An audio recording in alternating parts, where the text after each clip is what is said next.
Bonjour tout le monde, aujourd'hui on va parler des échanges culturels, les apports et les difficultés.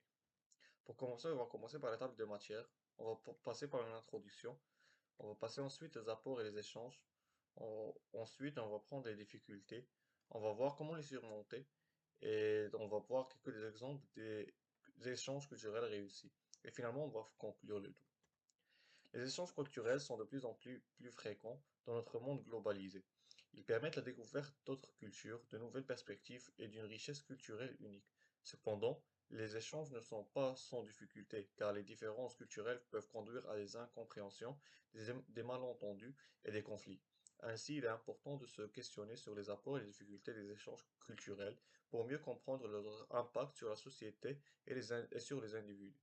Dans cette optique, nous allons explorer dans ce travail les avantages et les défis des échanges culturels. Pour les échanges culturels, peuvent, peuvent avoir de nombreux apports, tant au niveau individuel que collectif. Voici quelques-uns des avantages des échanges culturels. Tout d'abord, on a l'enrichissement personnel. Les échanges culturels peuvent permettre aux individus de découvrir de nouvelles cultures, de nouveaux modes de vie, de nouvelles traditions et de nouvelles perspectives. Cela peut aider les personnes à développer leur propre identité et à se comprendre mieux en eux-mêmes. En second lieu, on a l'ouverture d'esprit. Les échanges culturels peuvent aider les gens à sortir de leur zone de confort et à élargir leur compréhension du monde. Cela peut aider à combattre les stéréotypes et les préjugés envers les autres cultures. En troisième lieu, on a la promotion de la tolérance et de l'acceptation. Les échanges culturels peuvent aider à promouvoir la tolérance et l'acceptation des différentes cultures. En comprenant mieux les autres cultures, les gens peuvent apprendre à accepter les différences et à apprécier la diversité. En quatrième lieu, on a le renforcement des relations internationales. Les échanges culturels peuvent aider à renforcer les relations entre les pays et les communautés en encourageant les échanges culturels. Les gens peuvent mieux comprendre les perspectives et les valeurs des autres cultures, ce qui peut avoir, ce qui peut aider à renforcer les liens entre les peuples. En cinquième lieu, on a le développement économique. Les échanges culturels peuvent avoir un impact positif sur l'économie locale en augmentant le tourisme et en stimulant les échanges commerciaux. Les échanges culturels peuvent également aider à promouvoir les produits et les services locaux. On passe maintenant aux difficultés des échanges culturels. Les échanges culturels sont les obstacles qui peuvent survenir lors de la communication et de la collaboration entre les individus ou les groupes de cultures différentes.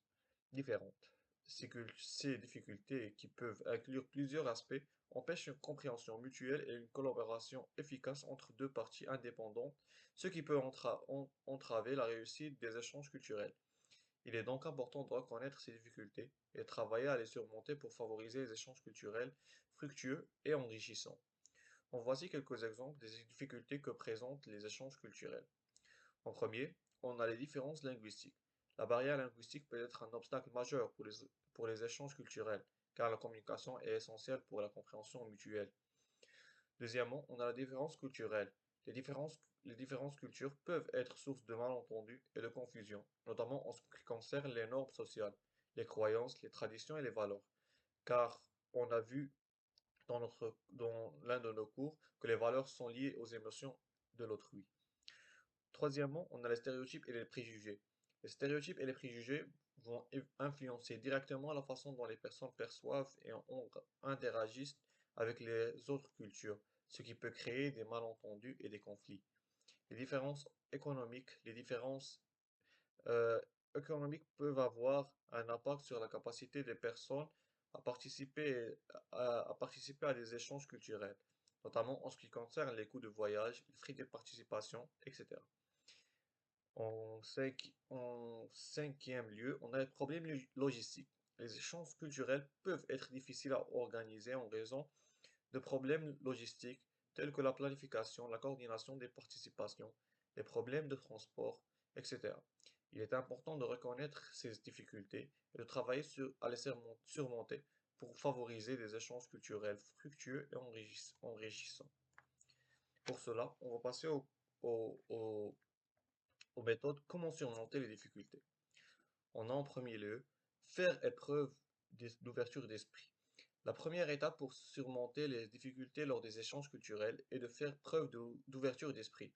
Soyez prêt à découvrir de nouvelles cultures, à remettre en question vos propres stéréotypes et à apprendre de nouvelles perspectives. Deuxièmement, se renseigner sur la culture de l'autre. Informez-vous sur la culture de l'autre avant de participer à un échange culturel. Cela vous permettra de mieux comprendre les traditions, les valeurs et les normes culturelles de l'autre, et de mieux apprécier leurs différences. Troisièmement, on peut pratiquer la communication interculturelle. La communication interculturelle est essentielle pour surmonter les difficultés lors des échanges culturels. Apprenez à écouter activement, à poser des questions ouvertes et à être attentif aux différences culturelles dans la communication verbale et non verbale. Quatrièmement, il faut faire preuve de respect. Le respect est une valeur fondamentale dans tous les échanges culturels. Respectez les différences culturelles, les coutumes et les traditions de l'autre, même s'ils ne correspondent pas à vos propres valeurs ou pratiques. Cinquièmement, il faut s'adapter à la situation. Les échanges culturels peuvent impliquer des situations imprévues ou des situations inconfortables. Soyez prêts à vous adapter et à faire preuve de flexibilité pour surmonter ceci.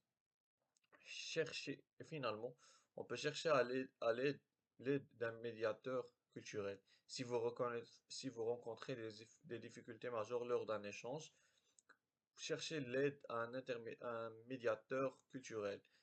Il peut vous aider à comprendre les différences culturelles et à trouver des solutions pour surmonter ceci. Cinquièmement, on va passer à quelques exemples d'échanges culturels réussis.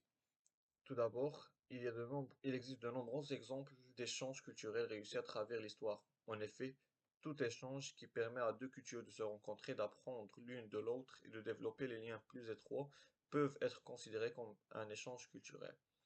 On prend comme exemple l'échange universitaire. Les programmes d'échange universitaire permettent aux étudiants de différents pays de poursuivre leurs études dans un autre pays. Cela leur donne l'occasion d'apprendre une nouvelle langue, de découvrir une nouvelle culture et de se faire de nouveaux amis de différentes nationalités. Deuxièmement, on a les échanges culinaires. La cuisine est un aspect important de la culture et les échanges culinaires peuvent être un excellent moyen de découvrir la culture d'un pays. Par exemple, dans le Thaïlande, les touristes pourraient être invités à participer à un cours de cuisine thaïlandaise où ils apprendront à préparer des plats typiques de la cuisine thaïlandaise. Cette expérience permet aux touristes de mieux comprendre la cuisine thaïlandaise, de respecter de nouveaux ingrédients et de saveurs et de rencontrer des gens de différentes cultures et origines. Troisièmement, la musique. La musique est une universelle et elle peut être un excellent moyen de favoriser les échanges culturels. Des artistes comme Bob Marley, Michael Jackson et Beyoncé ont réussi à toucher des publics du monde entier avec leur musique. Quatrièmement, on a les festivals culturels internationaux. Les festivals culturels sont une belle occasion de découvrir la diversité des cultures. Des festivals comme le Festival de Cannes en France, le Festival de Venise en Italie et le Festival de Toronto au Canada attirent des participants du monde entier et permettent d'échanger des idées et des perspectives différentes. Cinquièmement, le jumelage entre les villes. C'est un programme qui encourage les villes de différents pays à établir des liens culturels, économiques et sociaux en organisant des événements et des échanges entre elles.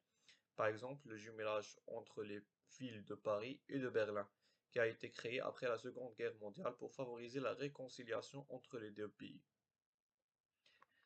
En guise de conclusion, et afin de développer son habilité ainsi que sa capacité de communication interculturelle, il est conseillé de se plonger dans la lecture d'ouvrages traitant ce genre de sujet comme le fameux livre La communication interculturelle des deux écrivains français Jean-René Ladmiral et Edmond-Marc Lapiansky. Cet ouvrage va cibler directement la communication interculturelle, mais surtout dans les rapports européens jusque dans la vie quotidienne. C'est cette perspective qu'explorent les auteurs en prennent les rapports franco-allemands comme exemple privilégié. Merci beaucoup pour votre attention et